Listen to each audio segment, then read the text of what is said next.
السلام عليكم ورحمة الله تعالى وبركاته. الحمد لله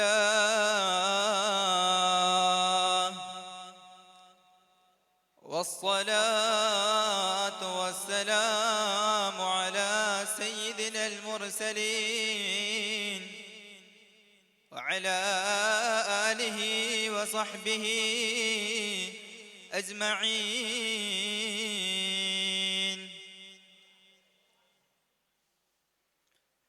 الشافعي إمام كل أئمتي تربى فضائله على الآلاف ختم النبوة والإمامات في الهدى به محمد بنهما لعبد منافي.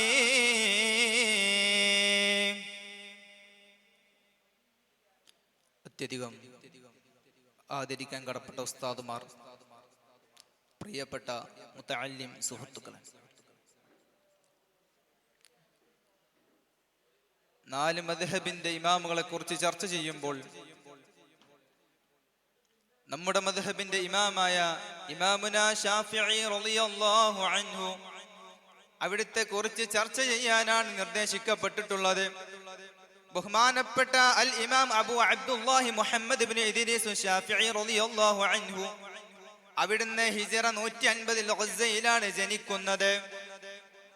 ഇമാമിന്റെ ഉപ്പ മക്കയിൽ നിന്നും മദീനയിലേക്ക്, മക്കയിൽ നിന്നും ഷാമിലേക്ക് യാത്ര മധ്യേ മഹാനവറുകളുടെ കുടുംബസമേതം ഫലസ്തീനിൽ താമസമാക്കുകയാണ്.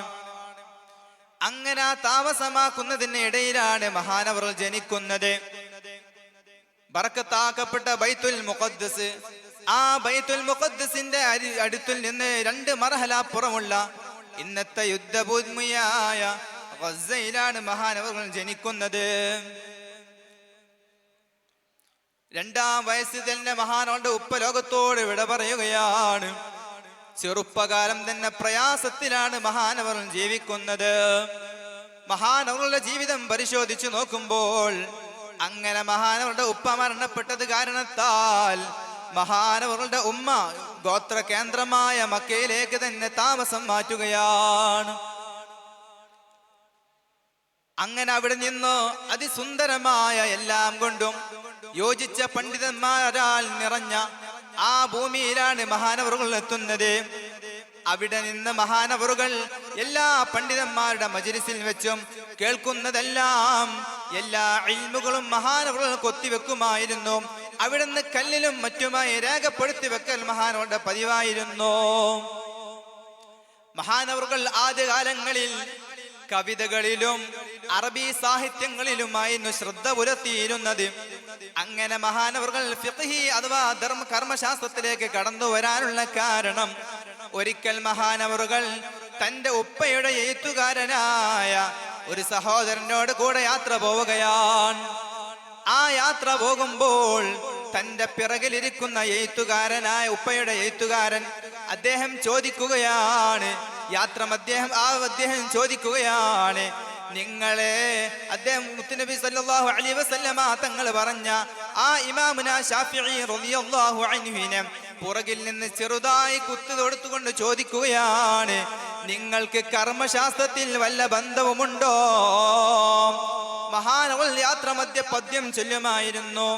ഈ പദ്യം കേട്ടിട്ടായിരുന്നു മഹാനവറുകളോട് ചോദിക്കുന്നത്, നിങ്ങളെ ഇതുമായി കൊണ്ടു നടക്കുകയാണോ? കർമ്മശാസ്ത്രത്തിൽ അങ്ങേക്ക് വല്ല പങ്കുമുണ്ടെന്ന് ചോദിച്ചപ്പോൾ മഹാനവറുകളെ വല്ലാതെ ചിന്തിപ്പിക്കുകയാണ്. അങ്ങനെ മഹാനവറുടെ ചിന്താമണ്ഡലം വല്ലാതെ ഉദിക്കുകയാണ്. ഇനി പഠിക്കണം എന്ന ധാരണയിലേക്ക് വരികയാണ്. ഇസ്ലാമിന്റെ വളർച്ചയ്ക്ക് വേണ്ടി ഇസ്ലാമിന്റെ കാര്യങ്ങളും യഥാർത്ഥ ദീനും മനസ്സിലാക്കാൻ മഹാനവറുകൾ ഒരുങ്ങുകയാണ്. അങ്ങനെയാണ് മഹാനവറുകൾ ഖാലിദ് ഇബ്നു സിൻജി തങ്ങളുടെ അടുത്തിൽ പോയി പഠിക്കുന്നത്. അവിടെ നിന്ന് പോയി പഠിക്കുകയാണ്. ഉമ്മ എല്ലാവിധ സപ്പോർട്ടും നൽകുകയാണ്. 7-ാം വയസ്സിൽ തന്നെ ഖുർആൻ മനപ്പാഠമാക്കിയ ഇമാം അവറുകൾ കുറച്ചു കാലങ്ങൾക്ക് ശേഷം 13-ാം വയസ്സിൽ മദീനയിലേക്ക് പോകുന്നുണ്ട്. മദീനയിലേക്ക് പോകുന്നത് ബഹുമാനപ്പെട്ട മാലിക് ഇമാമിൽ നിന്ന് അറിവ് നുകരാൻ വേണ്ടിയാണ്. അപ്പോഴേക്കും ബഹുമാനപ്പെട്ടവർ അവിടുന്ന് 12,000 ഹദീസുകൾ അടങ്ങിയ മാലിക് ഇമാമിന്റെ മുവത്ത കാണാതെ പഠിച്ചിരുന്നു, അവിടുന്ന് മനഃപ്പാടമാക്കിയിരുന്നു.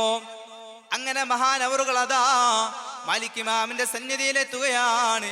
മാലിക് ഇമാമിന് മുവത്ത ഓതി കൊടുക്കുകയാണ്, അങ്ങോട്ട് പറഞ്ഞു കൊടുക്കുകയാണ്. മുഴുവനും മനഃപ്പാടമാക്കിയ തന്റെ പ്രിയ ശിഷ്യനെ കണ്ടപ്പോൾ മഹാനവർ വല്ലാതെ സന്തോഷിക്കുകയാണ്, ആശ്ചര്യപ്പെടുകയാണ്. മഹാനവറുകൾക്ക് വാത്സല്യം ഉണ്ടാവുകയാണ്. ഉടനെ അതാ ബഹുമാനപ്പെട്ട ഇമാം മാലിക് റളിയല്ലാഹു അൻഹു പറയുകയാണ്, ഇന്നല്ലാഹ ഖദ് അൽഖാക അലാ ഖൽബിക നൂറാ ഫലാ തുത്ഫിഉഹു ബിൽ മഅസിയാ. തീർച്ചയായും അല്ലാഹു അങ്ങയുടെ ഹൃദയങ്ങളിൽ പ്രഭയെ ഇട്ടിട്ടുണ്ട്, പ്രഭ നൽകിയിട്ടുണ്ട്. അങ്ങ് തിന്മകളെ കൊണ്ട്, അങ്ങ് ദോഷങ്ങളെ കൊണ്ട് ആ പ്രഭയെ കെടുത്തിക്കളയരുതേ. അങ്ങനെ മാലിക് ഇമാം അതാ മഹാനവറുടെ വഫാത്തിന് ശേഷം അവിടുന്ന് മിസ്റിലേക്ക് പോവുകയാണ്, അവിടുന്ന് യമനിലേക്കും പോവുകയാണ്. യമനിൽ മഹാനവറുകൾ ഖാദിയായതിന് ശേഷം ഇറാഖിലേക്ക് പോവുകയാണ്. മഹാനവറുകൾക്ക് വല്ലാതെ കഴിവുണ്ടായിരുന്നു വാദപ്രതിവാദത്തിൽ. അതിലെല്ലാം മഹാനവറുകൾ എതിർകക്ഷിയെ ഉദ്ദേശിക്കുന്നത് അവനെ പരാജയപ്പെടുത്തുകയല്ല, മറിച്ച് അവന്റെ നന്മയാണ് ഉദ്ദേശിക്കാറുള്ളത്. അവനും തന്റെ ഓരത്തിലേക്ക് വരണമെന്ന ഉദ്ദേശമായിരുന്നു എന്ന് മഹാനവറുകൾ തന്നെ പലതവണ പറയുന്നതായി കാണാം. മഹാനവറുകളുടെ സമകാലികനായ അബ്ദുല്ലാഹിബ്നു ഹിശാം തങ്ങൾ പറയുന്നുണ്ട്, വലിയ നഹ്വി പണ്ഡിതനാണ്. അശ്ശാഫിഈ ഹുജ്ജത്തുൻ ഫിൽ ലുഗാ. ഷാഫി ഇമാം വ്യാകരണ ശാസ്ത്രത്തിൽ പ്രമാണമാണെന്ന് അവിടുന്ന് പറയുകയാണ്. ഭാഷയിൽ മഹാനവറുകൾ പ്രമാണമെന്ന് പറയുകയാണ്. അങ്ങനെ മിസ്റിൽ വെച്ച് ബഹുമാനപ്പെട്ടവർ 54-ാമത്തെ വയസ്സിൽ ലോകത്തോട് വിട പറയുകയാണ്. അർഹമുർ റഹീമീനായ അല്ലാഹ്, അവിടുത്തെ തിരുനോട്ടം ഞങ്ങളുടെ ജീവിതത്തിൽ നൽകണേ അല്ലാഹ്. ഇൻഷാ അല്ലാഹ് വാക്കുകൾ ഉപസംഹരിക്കുന്നു. വആഖിറു ദഅ്വാനാ അൽഹംദുലില്ലാഹി റബ്ബിൽ ആലമീൻ. അസ്സലാമു അലൈക്കും വറഹ്മത്തുള്ളാഹി.